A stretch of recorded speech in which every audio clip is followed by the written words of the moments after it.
A very good morning and welcome to Good Morning Sri Lanka on MTV Sports on Boxing Day. Now, hopefully you've had a great Christmas with your family or whoever you spent it yesterday with. But for those of you who are not celebrating it in a religious perspective, I guess the holiday still counts. And hope you had a great day and waking up back again to work. And then talking about Christmas, Adit, Christmas is filled with a lot of food. A lot of oily stuff. Not that I can't afford some oily stuff, but how was it for you? Well, great, Mevan. I'm still, I think, digesting all that heavy food we had for Christmas. Not an easy thing, but as you said, Mevan, Christmas is not for only those who celebrate it in a religious sense. Christmas is a jolly, festive season for everyone. And being the Boxing Day today, important day for Sri Lankan cricket. Sri Lanka has a Boxing Day test match today with Australia at the MCG, and the second of 3 test series. Interesting what's going to happen at that match. I know, and then talking a bit about that, I think they'll go on with the same team and hopefully we'll be able to win this match, because I can't really see any major changes coming into it. It's a spinning wicket I hear, so let's hope our guys make the most of it. Yeah. And also talking about the 26th of December, we can't forget that in 2004 Sri Lanka experienced the worst natural catastrophe that they've probably ever experienced, over 40,000 deaths, and we do remember the tsunami that happened 8 years ago. Yes. And it was at 9:25 a.m. On that terrible day, in fact, where this happened, and I'm sure that we will be remembering all those souls. And thankfully, Mevan, I think we have learnt a lot from that day, and natural disasters, we are better equipped. Of course, in the past few weeks, natural disasters hitting in the way of floods. I know. We've been better equipped in a sense. That's true. But let's move on to our first story for today. It's about Austrian fish farmer selling white caviar, and apparently he's earning 65,000 euros a kilogram. So this is something definitely interesting. It's a lucrative business, obviously, and in Australia this farmer earns 65,000 euros. Take a look. The small alpine nation, better known for schnitzels than one of the world's most exclusive and expensive foods, is competing with Iran and Russia in the sale of caviar. White caviar can be sold up to 65,000 euros per kilogram, a lucrative business, and the Grohl family from the village of Groid near Salzburg are the only caviar producers in Austria. The Grohl family have been in the fish farming business for 3 decades, and Walter Grohl decided a few years ago to venture into caviar production. It takes a sturgeon about 12 years to become sexually mature and produce eggs which weigh around 250 grams. In his unpretentious fish shop, Walter Grohl sells his white caviar for 14,000 euros a kilogram. Per kilogram, Grohl said. But it must be added that the world production is around 10 to 20 kilograms only, very little.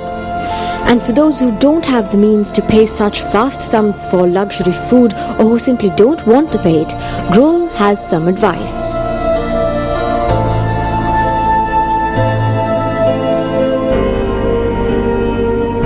There we have it, a fantastic story. Of course, the delicacy, caviar, a wonderful delicacy. That's, of course, we haven't had the privilege of having caviar ourselves, but indeed a great story there. I know, and have you watched this film called Salmon Fishing in Yemen? Now, that's an interesting story. There's a lot of symbology involved with the entire concept. I found it a relatively boring story, but that's also about fish farming, and it actually shows how much of a very profitable venture this is for people around the world. And in Austria, apparently it's just one family who is doing the entire caviar fish farming. So maybe, Mevan, it's a good lucrative business for you and I maybe to think of and start. Maybe taking a caviar in our fish tank. I don't know whether we can do that, but let's take a short commercial break and we'll be back on Good Morning Sri Lanka.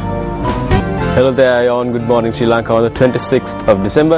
A wonderful day and a wonderful morning, and we are here with you.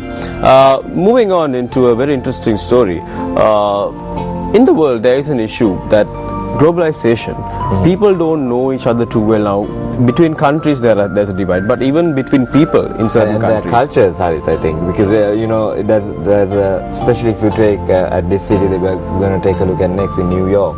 there probably are a lot of different cultures being living together in one city. And the problem has been that there are hate crimes that happen between these cultures, between these religions. And this one photographer in New York is taking a very interesting step, Mevan, where he is bringing together people and checking whether they are, not checking, and having an exhibition of photographs with a person from every country, a child from every country who is to be found in New York. Okay, so that's going to be a challenge for him, but then definitely it will be a very lovely exhibition. Just imagine how many countries do we have? 192, is it?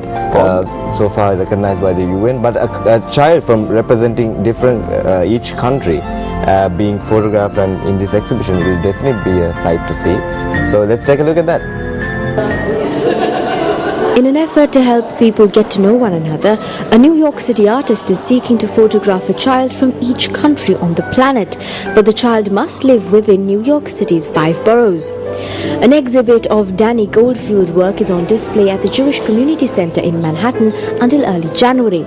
So I was driving across the United States in 2003, and I stopped at a gas station in Mesa, Arizona, and there was a memorial out front, and a man had been murdered on this spot 4 days after 9/11, and he was a Sikh, so wore a beard and a turban, and someone shot him dead. And went inside and met his brother, and talked to him about what happened. And then he said he inspired the project when he said that he felt it was important for him to make an effort to get out of his house, to meet his neighbors, to try and get to know them, with the hopes that they may want to get to know him better, and it could reduce the danger for himself and his family and his community. Yeah, the process evolved where in the beginning it was very much like Rana prescribed, right? I went out and met my neighbors. I went with a friend, and we would knock on the door of, we would just show up basically at churches and mosques and daycares, or just different places like that. And we restaurants and hair braiding salons and phone card stores, and we would ask people, we tell people about the project, and people were always very positive. It was a very positive response. And so a leader in the community would sort of learn about the project from this outreach, and then he would introduce me to a family that he thought would be interested, and it would go from there.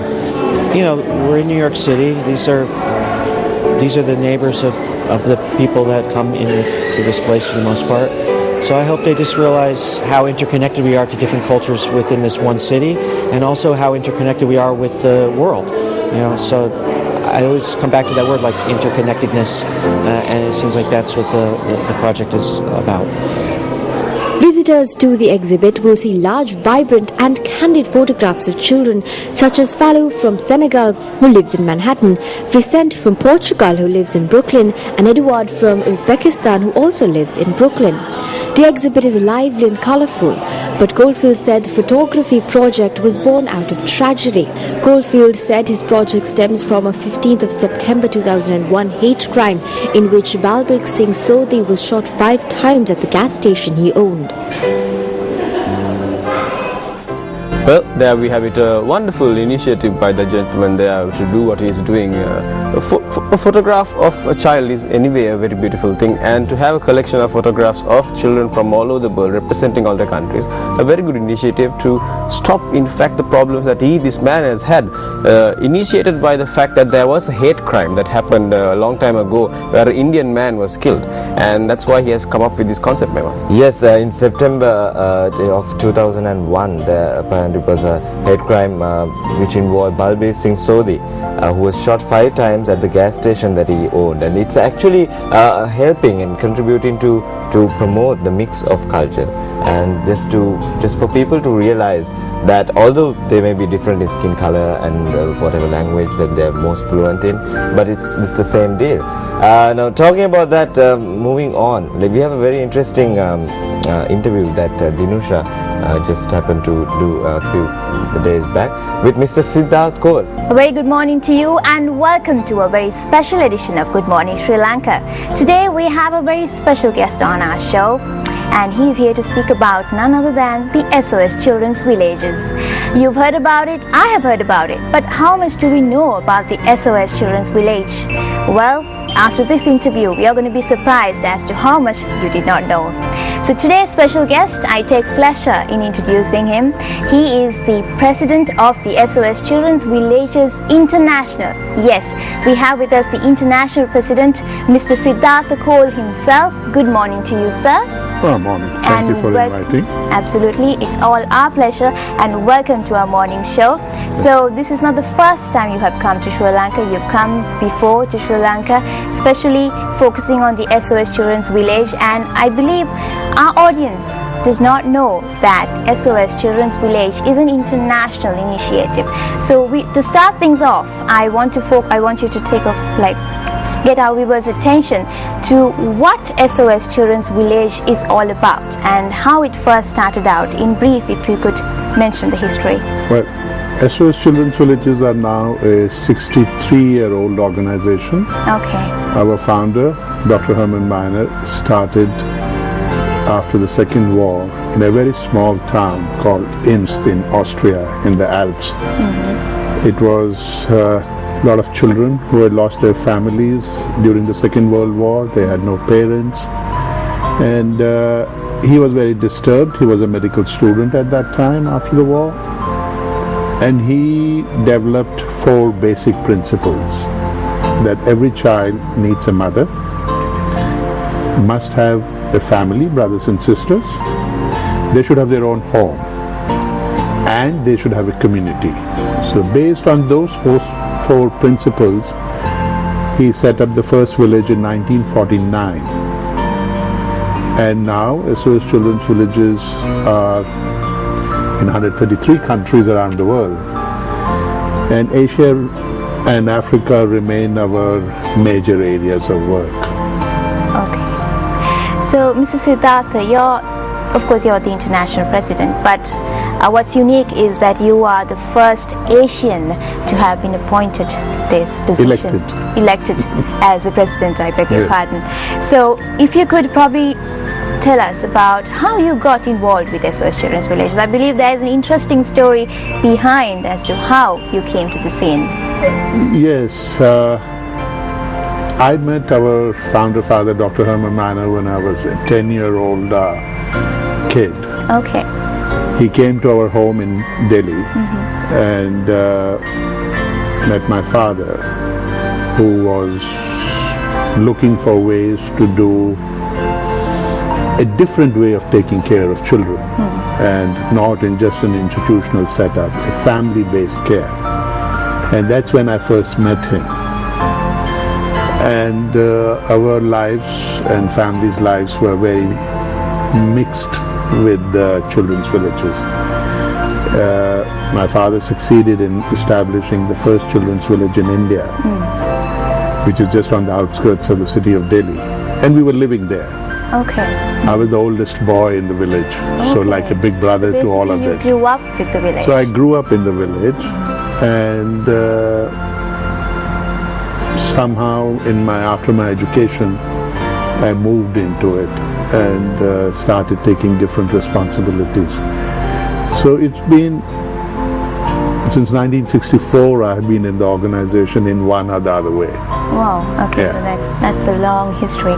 So coming back to the point where how SOS Children's Village was brought to Sri Lanka, you were given the assignment to bring it to Sri Lanka.